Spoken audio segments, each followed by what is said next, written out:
Hello everyone, and we have some news that might make Uniswap holders rich while devastating Ethereum holders.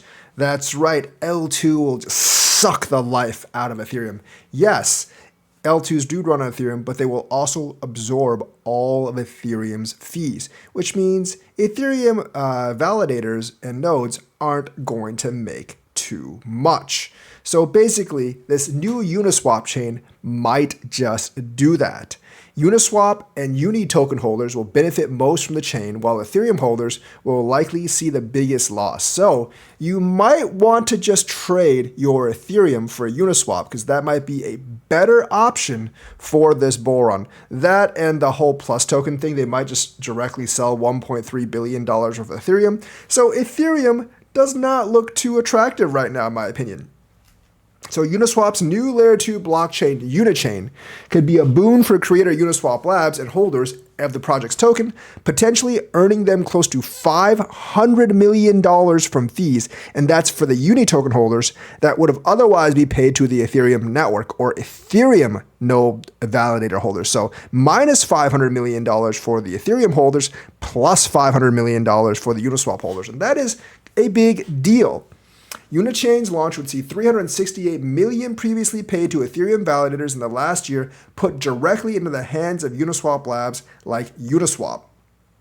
So they would be able to capture all maximum extractable value MEV on Unchained because it owns all the validators on the network instead of allowing Ethereum validators to scalp MEV. So Ethereum validators could actually be on the cusp of losing very, very lucrative money. So the MEV is estimated to be about 10% of total fees paid on Uniswap, $100 million over the last year. They will have the option to share some of this with token holders as well. And if they do, I think those token holders are definitely going to have a boon, and that might actually make more people swap over from Ethereum to Uniswap. So Uniswap generated nearly $1.3 billion of trading and settlement fees across 5 primary chains over the last year. The protocol and token holders captured $0 of that value. 100% went to liquidity providers, Ethereum validators, MEV bots, and the L2 sequencers. But the launch of Unichain later this year, that's all about to change. Breaking down the economic impact of Unichain, Uniswap's new general purpose L2 within the OP superchain. This is from Michael Nadeau, and this is on Twitter. Settlement fees, instead of paying $368 million to Ethereum validators, Uniswap Labs and most likely Uni token holders will capture that value when they launch Unichain. MEV, in addition to taking Ethereum settlement fees, Uniswap will be able to capture MEV since they will own the validators on Unichain. MEV is estimated to be about 10% of the total fees paid on Uniswap, $100 million over the last year. They will have the option to share some of this with token holders as well. And if they do, I'm guessing more token holders will be attracted towards them, and liquidity providers, LPs, will continue to receive 100% of trading fees and may be able to participate in settlement and MEV as well once Unichain is live. So that's taking a lot of fees going toward the Ethereum validators and putting it towards Uniswap holders. So a lot of value to be added to Uniswap, a lot of value to be taken away from Ethereum. Not really sure how the Ethereum people feel about that. Probably not too good, but hey, you win some, you lose some, right? AVAX said that Unichain, built as a Layer 2 network made specifically for DeFi protocols, would result in a cleaner user experience for the average DeFi user. I 100% actually agree with that. It would be a much, much cleaner experience just because the chain's going to be a lot faster, probably won't suffer from the same lag. Meanwhile, skeptics found a September 2022 post from Ethereum co-founder Vitalik, which criticized the idea of a Layer 2 blockchain from Uniswap. I'm not really sure why you would doubt this would happen, but Vitalik did say 2 years ago, "I've had a hard time believing this argument. Uniswap's main value proposition is that you can just go and get a trade done in 30 seconds without thinking about it. A Uniswap chain or even rollup makes no sense in that context. A copy of Uniswap and every rollup does." So, not really sure. I do think Uniswap could actually just make their own swap on their own chain or take their swap onto their own chain. It would be faster, it would be more efficient, and it would provide the Uniswap holders with value while denying the value from Ethereum validators. So, just saying, the $1.3 billion Ethereum token sale added to Uniswap moving to L2 and sucking up all the fees from validators does not make Ethereum look like a very good option to invest. I know the ETF will pump it some, But remember, Grayscale is also selling a lot from the ETF, so I wouldn't really depend on that much. So yeah, I think the DeFi is slowly pilfering its way away from Ethereum and going to these L2s. So this is a reason that why L2s aren't actually good for Ethereum. L2s just move the fees away from Ethereum onto off-chain transactions, and that does not benefit Ethereum holders. I do think this will affect them greatly, and maybe it'll cause Ethereum value to go down. In other news, Avalanche Foundation is going to buy back nearly 2 million AVAX sold to Terra in 2022. This is more like not really, it's like OTC off the market, so I'm not really sure if this will actually impact price. Because remember, when Terra Luna went down, they had a bunch of tokens. Avalanche was one of them, but instead of allowing them to liquidate the tokens and destroy AVAX's price right now, they're going to buy them back, and it's going to cost them $45.5 million. Although I do think AVAX holders will be happy with that, because I think they would much rather have that than be devastated with a giant sell-off of 1.97 million AVAX tokens. By the way, they did actually sell them for 100 million at the time to Terra Foundation, and now they're buying back for 45.5. So throughout all, they still gained $54.5 million. So they're going to repurchase 1.97 million Avalanche tokens that sold to the Luna Foundation Guard in April 2022, a month before Terra's blockchain ecosystem collapsed. The famous, it's trust me, bro, the algorithmic stablecoin stuff, that did not work. The Avalanche Foundation to purchase 1.57 for 45.5 million, which are now worth 57.4 million on the market from Terraform Labs bankruptcy state. So they are getting a deal about 12-13% off, actually about 20% off. An October 9th purchase agreement and settlement file in the Delaware bankruptcy court is now pending court approval. Terra probably does need the proceeds from this to actually pay off debt, pay off users, and stuff like that.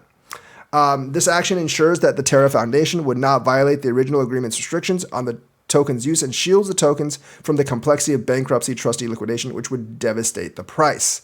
So basically, they did tweet this out on Twitter. The Avalanche Foundation has negotiated an agreement to repurchase all AVAX tokens previously sold to the Luna Foundation in April 2022, which is now awaiting approval from the bankruptcy court. This action ensures LFG would not violate the original agreement's restrictions on the token's use and shields the tokens from complexity of a bankruptcy trustee liquidation while returning 1.97 million AVAX to the foundation's holdings. This further enhances the foundation's ability to support the ongoing growth and development of the Avalanche ecosystem, which is very nice.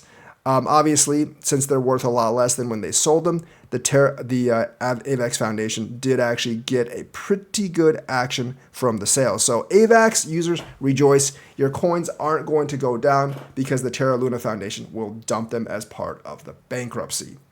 And for those of you meme coin haters, I got bad news for you. Whilst Bitcoin search volume has dropped to a yearly low, so not that many people are interested in Bitcoin. I can tell for Bitcoin and crypto it has, just because the amount of people watching the channel. However, meme coins have surged have definitely surged in the search volume, although not at its high that it was like October last year. It is 75%. Its high, which is like twice what Bitcoin is comparative to its high. So yes, if you don't like meme coins, too bad. Google search volumes from the term Bitcoin reached one-year lows during the week of October 12th out of a scale of 100. Worldwide interest in the search term dropped to just 33% by the end of this week. Meanwhile, the search volume for meme coins was 77 out of 100 during the same period, but has not yet managed to break through the previous all-time high of 100 reached in late October 2023. I have actually checked and confirmed this stuff on Google Trends myself. However, CryptoQuant CEO founder Kim Young-ju believes search volume for meme coins will reclaim the previous all-time high by the end of October. So, even though people aren't interested in Bitcoin, the ancient Inu overlords demand your allegiance. Because, yes, meme coin excitement is going way, way up. And when Bitcoin starts recovering and they really start popping off, meme coins will easily overtake their peak interest. So, something to easily be looking at. And people do know that it was the biggest, highest performing digital asset sector in 2024. Meme coins have outperformed all other sectors over the course of the entire year in crypto space during 2024 and show no signs of slowing down for the rest of the year. According to Step Finance, 491 new tokens have been created on Solana network since September 12th. 491,000 new tokens. Most of them are obviously garbage and they don't reach more than like $100,000, but there are a couple that really leap up. And those that do leap up do actually get noticed. On October 9th, Solana Floor reported that nearly 20,000 new tokens were launched on Solana during the previous 24 hours. Most of them, the vast majority of them, do not have enough liquidity to support themselves and they die very, very quickly. The Solana-focused news outlet also revealed that meme coins on Solana had a combined market cap exceeding 10 billion and a 24-hour trading volume of roughly 2.3 billion in an October 12th post. So this is some serious money, serious market cap, and I do think meme coins will take a bigger and bigger part of that market cap. So yes, memes and the popularity of memes, to many people's jargon, have actually overtaken, or not really overtaken, but like is creeping up on Bitcoin and crypto itself, and they will take a larger and larger part of the market. But come on, as I've said, crypto is like kind of meant for memes. People are in crypto for the money. Very few people are actually in crypto. Like retail investors are in it for the technology. We're in it like they're in it for the money. Yes, the founders might have actually created it with the technology in mind,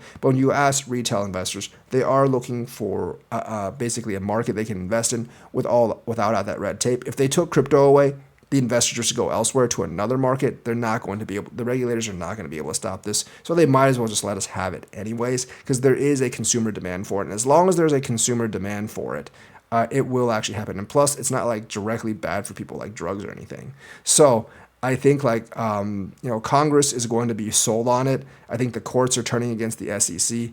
And generally, like, they're getting to a point where they're just going to leave crypto and the market alone. So, but memes are carrying the day right now. So that's the news for today. Let me know what you think. Like and subscribe, hit that bell notifications button. Thank you and have a nice day.